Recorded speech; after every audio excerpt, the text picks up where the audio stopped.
there's going to be a little bit of explaining to do on my lack of and just like homegrown vlog. It's not that I have forgotten what to do. I honestly was not in the headspace to do it.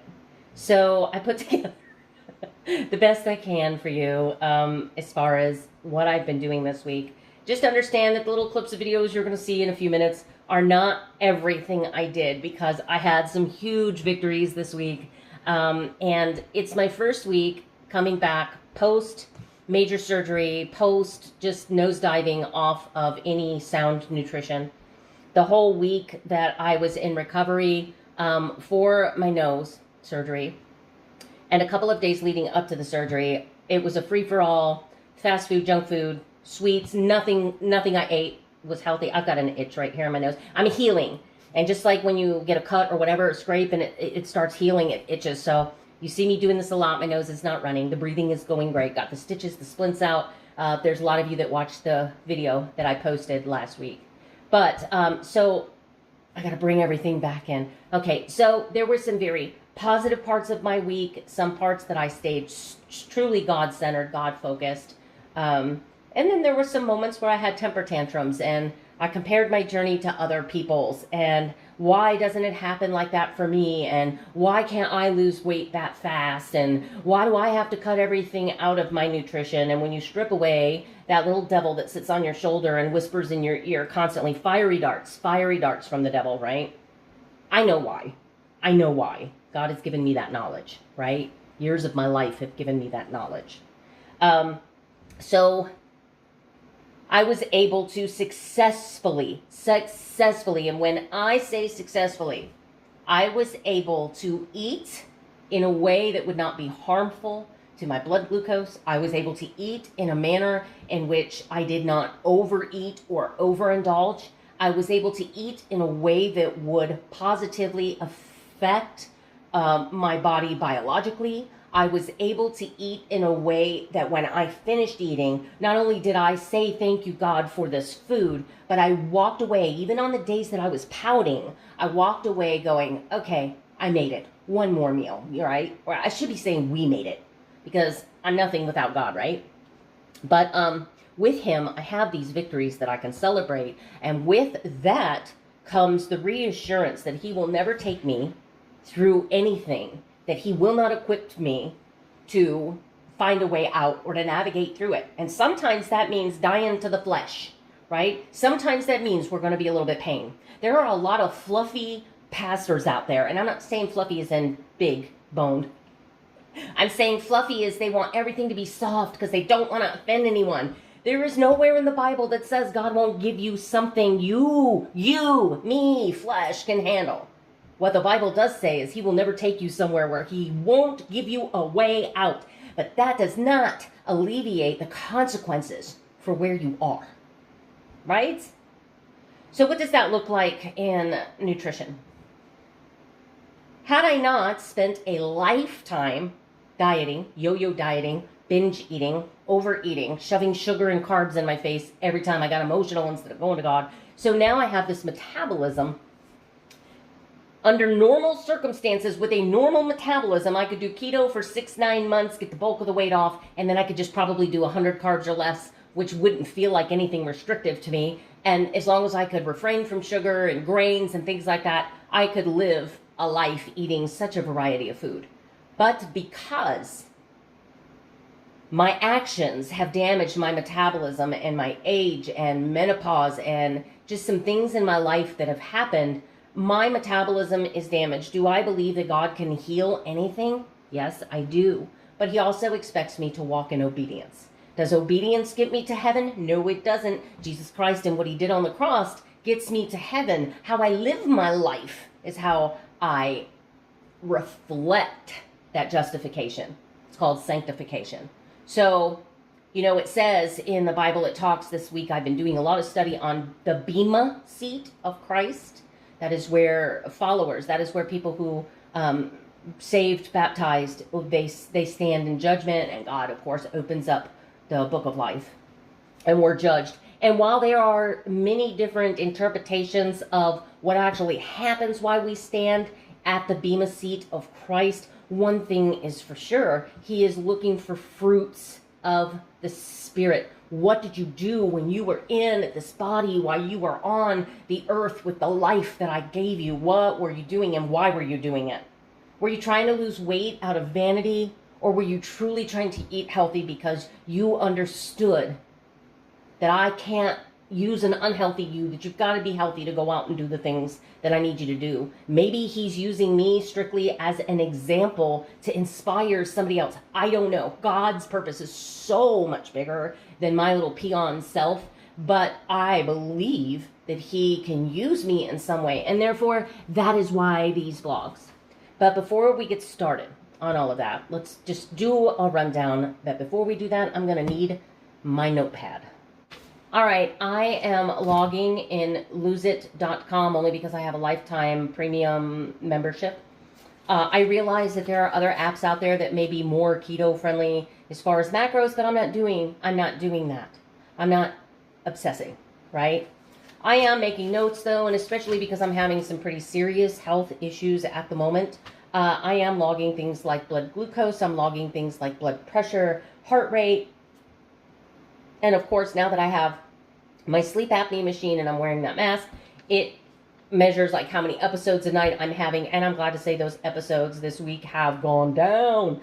I went from having 3 episodes in an hour to where I'm like about a half an episode, and that's where I stopped breathing. Some of that may be due to the surgery, but I believe some of that's due to the lack of sugar. And yes, cutting sugar and grains out of your nutrition, you will see within 24 to 36 hours, you will start seeing metabolic results, right?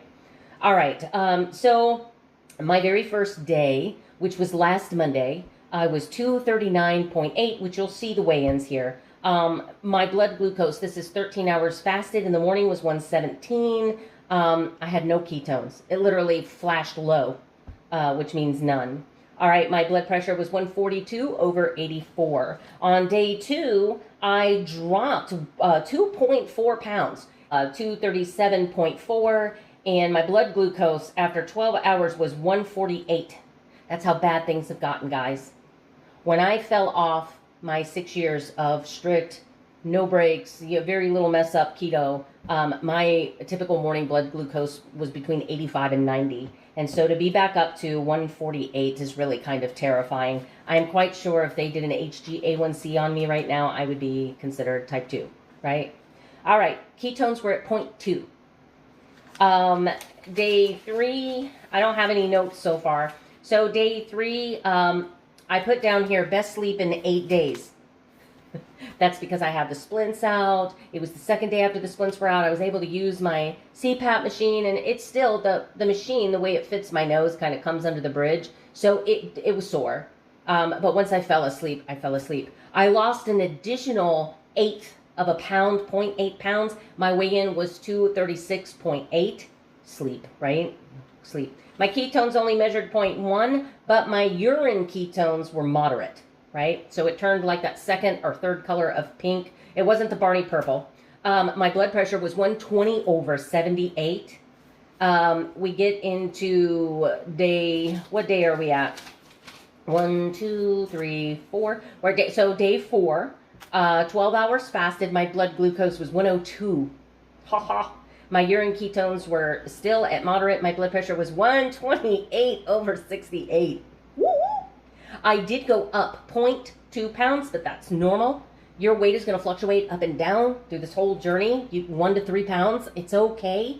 It can, over time, if it develops a pattern, you can start looking at your diet and saying, what did I add or what did I not add? All right. The 5th night, I had a horrible night's sleep. Horrible night's sleep. But I did a 13-hour fast, and I weighed in at 236.2, which put me down 3.8 pounds total. My blood pressure was 144/78. My ketones were at 0.5. My blood glucose fasted was 116. Yesterday, I weighed in at, oh gosh, I'm looking at the first Monday. I was about to freak out. I'm like, oh no. Is that all the posting? Where? Oh my gosh. These are these brain moments I tell you about. Okay, so yesterday was my 1 week I am officially, it was 237 was my weight. So I'm officially down 2.8 pounds. My blood pressure was 131/75. My ketones 0.6. My blood glucose 90. All right, and we have this morning 12-hour fast. I went up a little bit. I went 237.4, but again, it is totally normal for me to fluctuate up to 3 pounds on a daily basis. And I haven't gone number 2 in a couple of days, so I could be just full of duty. 237.4, so it's a half a pound gain from yesterday. My blood pressure 118/73. My ketones were only 0.1, but that could mean that I'm utilizing the ketones. So a lot of people get hung up on how high their ketone level is, and while in some circumstances that can be phenomenal, and it could take months for your body to get all of the glycinated sugars out of your muscle, out of organs. Like by now, if you've been on keto, 20 carbs or less for a week, and you've been doing any kind of 12-hour or more fasting, your stores should be significantly lower. As you can see in I'm testing my blood glucose, same time, right? And so you can see that as you burn the stores, but you're going to be producing ketones. And just like glucose, ketones are on demand. So we don't know really. I mean, we can assume if we're on a treadmill working out really hard that we're using glucose or ketones, right? But we don't know when our body's using them, when maybe my heart's struggling, or maybe I'm digesting food and I need glucose, I need energy there, whatever. We don't know. And my body's healing. My body is still healing. I still have humongous gashes in my internal nostril. The doctor said it could take up to a month to fully heal. I can feel it here. It's painful still to squeeze my nose. So my body's healing. So we never know when we're using energy. The number that you get in the blood and the number that you get on these urine strips only indicates what you've spilled out because you didn't use. So on a morning, if your blood ketones are like 0.2, 0.3, could you have eaten something that maybe not necessarily threw you out of ketosis, but tricked your body into thinking that you have sugar, right? Or could it be that maybe my body used a great deal of ketones before I tested it and I'm low? I don't know, but I'm not going to get fixated on any of that. So that's where I'm at today, Tuesday. This week was struggling a little bit with cravings, sweets, feeling sorry for myself, as I explained in the beginning of this video. But those are all human things, right? And with God, all things are possible. And I am in a little bit better headspace because I know that I've made it through the very hardest part of restarting a journey, and that's to restart it. That's to commit, and that's to start following through. So next coming up, you're going to see some videos, just little things that I put together, some cooking things that I did. It's not my whole week. You're going to see some weigh-ins, and then I'll come back just to wave goodbye, say a prayer over the channel. So if you don't want to be part of that journey, then that's fine. You can move on. God bless you. But here's the rest of the video, and I'll be back to say goodbye. Thank you for watching. All right, surgery's over, and I'm beginning my recovery phase. So let's do this.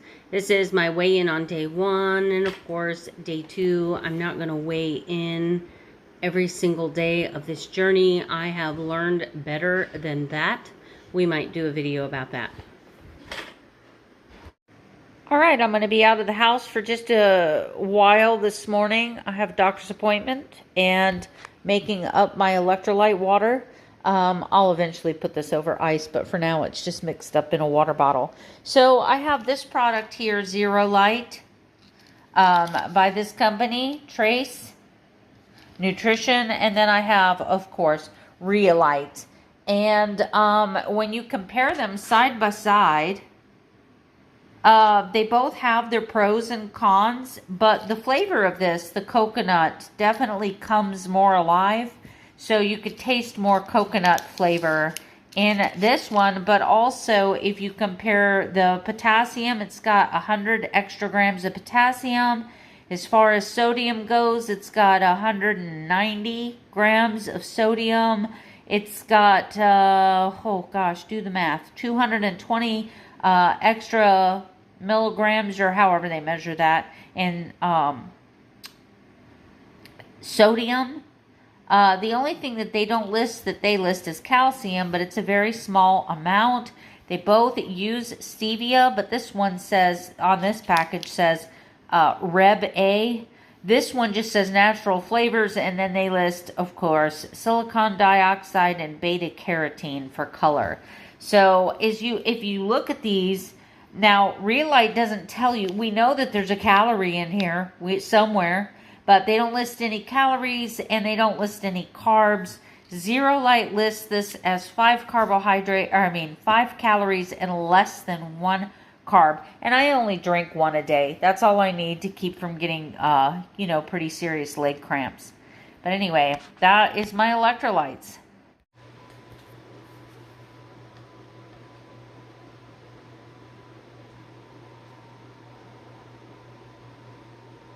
Alright guys, it's day 3 of getting back on track and the scale is looking good. How about that, huh? But I'm not just chasing that. I'm chasing discipline is the first part. Can I go all day long with nothing sweet, no soda, even diet, and no snacking, right? So those are the 3 big S hang-ups for me. Snacking, soda, and sweets, right? So if I can go all day and I could keep my nutrition, protein and fat focused, and I could keep my carbs under 20, that's my focus, right? I'm not going to nitpick ingredients or be like a macro inspector or a macro police, right? We're not doing that. I'm not doing that. And if that's what you're looking for, there are lots of fantastic channels out there that obsess over every ingredient. You won't see me do that here. So I have 3 eggs with some Celtic salt. I have 1 ounce of Tillamook cheddar. I have 1 ounce of cream cheese, Philadelphia cream cheese, just because that's what I like. And I have 2 of these turkey patties. Now these turkey patties, I love the flavor of them. I think they're better than most pork patties. Honestly, the flavor is great. But, I mean, considering it is a pre-cooked, convenient food, and I say convenient because it's pre-cooked. So all you really have to do is heat it up. As far as what I consider a convenient food, I don't think this looks bad. Again, not looking for anyone's outside opinion. I'm going to eat what I'm going to eat. I'm going to eat what I can afford, right? I'm going to eat what I enjoy. And I'm going to do that with the mindset that, hey, if that had 5 grams of sugar per patty, I would not eat it, no matter how much I liked it, right? But 2 grams is okay. It's early in the morning. I try to get all my carbs out of the way by noon. So that's my first meal of the day.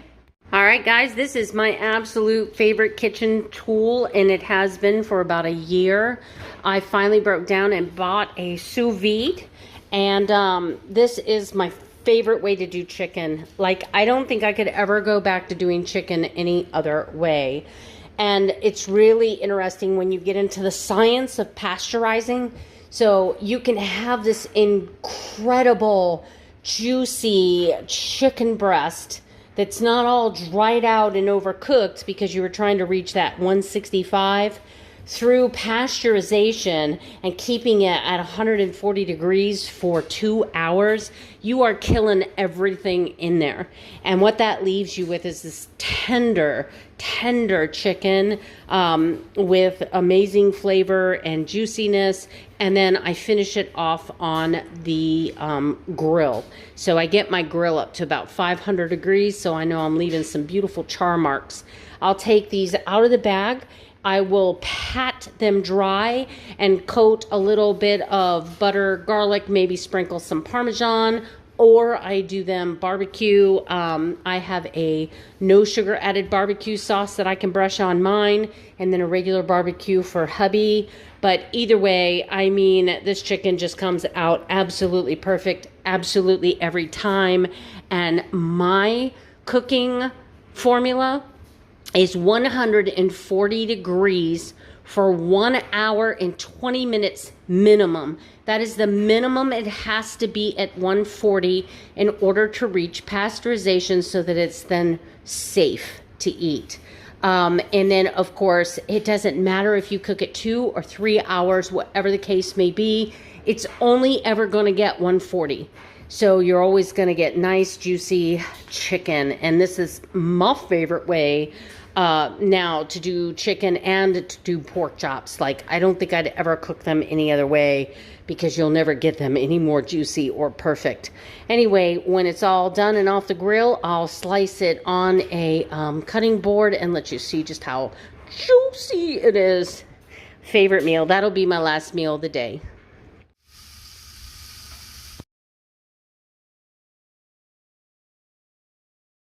All right, this is my first meal of the day. It's 9 pieces of just regular cut bacon, and should give me about 2 or 3 carbs, but I'm hungry this morning. All right, guys, I think it's really important to kind of show you parts of my journey that are greatly affected by my physical abilities. So during times when I am not in a lot of pain, I try to do small things to make the next day a little easier. And I choose on my journey to eat cleaner sauces and dressings because they're, I mean, in my opinion, in my life, they're simple to whip together. Literally, this took 5 minutes to whip together. Right? So depending on if you want to use this as a dip or a salad dressing, like a little bit more loose, and you want to drizzle it on top of something, you can always take out the portion you need for that drizzle and then add either a little drop or 2 more of vinegar and maybe a drop 2 or more of heavy cream. If you want to take the fat down, you can use half and half, but I'm going to give you this recipe. This takes 5 minutes to make. Now, this specialized dressing, I literally got this at Walmart. And I love it because it's got the stopper on it. It's nice if I want to make a more liquefied dressing. But I use it because it was made for dressing and this is dressing. Even though I made it the consistency of a dip. So I hope all of that just made sense to you. I'm sorry. My brain doesn't always, I'm having neurological issues. So, all right. So here we go.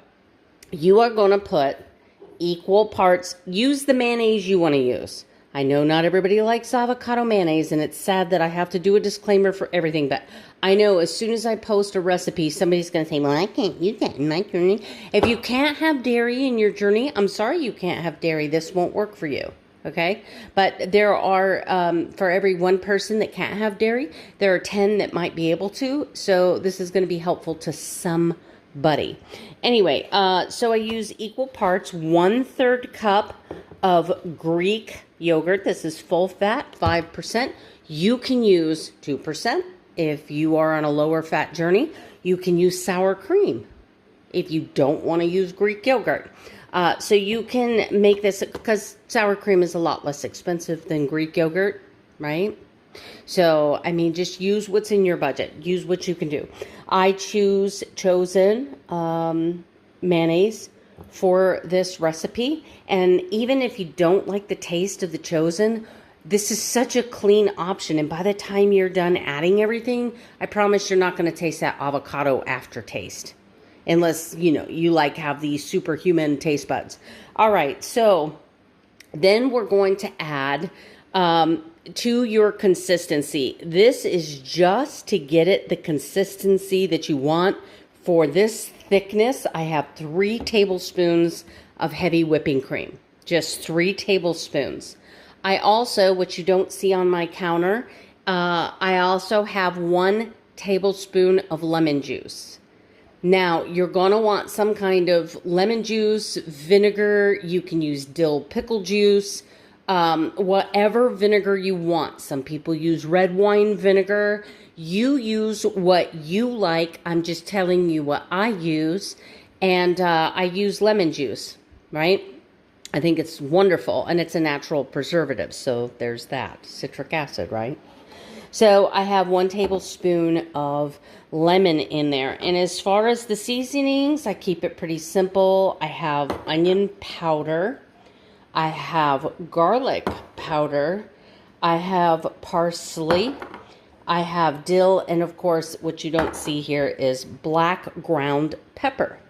So you season it to your taste, but I would start out with at least 1 teaspoon of each, and then taste it, and then add another teaspoon. You know what I'm saying? You make this to your desired consistency and season level. But anyway, that is my ranch dressing. And instead of having 42 ingredients in it, it literally has 1, 2, 3. The lemon would be 4, 5, 6, 7. There's 8. So there's 8 ingredients in this. It lasts me usually about a week. I just have a couple tablespoons. 3 tablespoons is what I consider a serving size. So with all the ingredients you see here, this is like $20 in ingredients, but it is enough that I could make this dip or dressing for myself the whole month. Like that would be enough to last me the whole month plus other things. All right, that is how I make my favorite ranch dressing.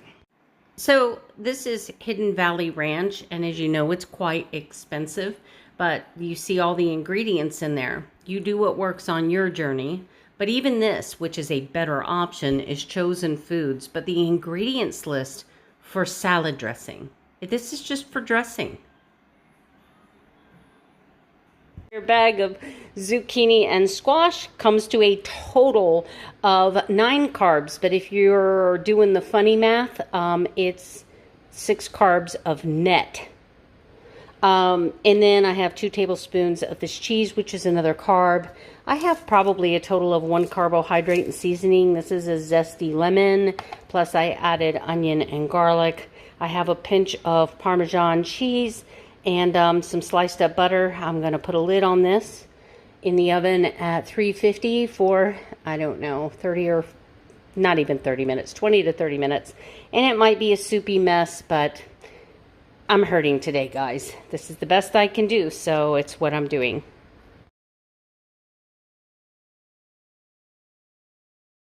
That's my first week all wrapped up. Nice, pretty bow. Thank you for watching as always. Guys, for the upcoming week, I'm going to do the same thing. I'm just going to, I call it the gentle re-entry. I'm not being dogmatic. You will not see me get dogmatic. I know that I have a couple of followers that have been following me since day one of Princess Ninja and Keto 8 years ago that love when I get dogmatic, but I'm not doing that because you know why? I have surrendered my flesh. I've surrendered my control, and God is in charge, right? And one of the first things in my Christian journey, it was that he showed me that I was a list maker and that I was using this list, but so was the devil. He was using it so I was setting myself up for failure. He was using it to reinforce that I could be no other way than what I professed writing on that paper. I was using it as a measuring stick of success, and then when I was falling short of that success, I was completely coming undone. And because I know how I can get, and God knows me, and I'm working on changing my heart and changing who I am with the help of the Holy Spirit. So you won't see dogmatic. The only thing you'll see dogmatic with me is the way that I follow and love Christ, and that I believe with all of my heart He's coming. And I'm trying to stay spirit-filled. I'm trying to keep my lamps full. But I also would be failing in my duties to tell you that time is running out. I believe that. I'm not a doomsday clock. I don't pretend to know when, but I know He's coming. I can feel it. There has been a spiritual shift. Christians everywhere are feeling this. So I'm not alone in this. And I would just urge you to call out to Him There's no perfect prayer or anything. Ask him with all sincerity to reveal himself to you, but then make sure that you have eyes to see and ears to hear, right? When I look back now at my life, I can actually see some of the ways that he tried to introduce himself to me, but I wasn't ready. But every day I woke up and I could breathe was a gift. Every sunrise and sunset was a gift. Every rainbow after a rainstorm was a gift. The fact that I've made it to age 55, even though my body is breaking down, even though I'm in pain, it's still a gift. I'm lucky to be alive. If you knew half the stuff I've done in my life, which I'm not going to drag up because that's who I was, but I'm truly, my faith story is one of the prodigal son. I promise you that. The person that you see before you now is not who I was 20, 30, 40 years ago. Very, very different person sitting in front of you. But it's all come because Christ dwells in me through the Holy Spirit. And, I pay very close attention to his voice now, his discernment. It's such a wonderful gift that he's given us all. But I would pray that you would there's no perfect prayer. God, reveal yourself to me, please. I don't want to be left behind. I don't want to be left here on earth. I want to know that there is a creator of everything. I want to know that I was purposefully and wonderfully made. I don't feel that. I'm not sure of that. I'm asking you in some way to reveal yourself, and then be patient and look with honesty. Look with hope. Call out. Anyway, ending on that note, I hope you guys have a blessed week. Give it all to God. He's got this, and he cares even about the small things. I love you all. Thank you very much, and I'll see you next week, if the good Lord willing, with another update. Stay blessed.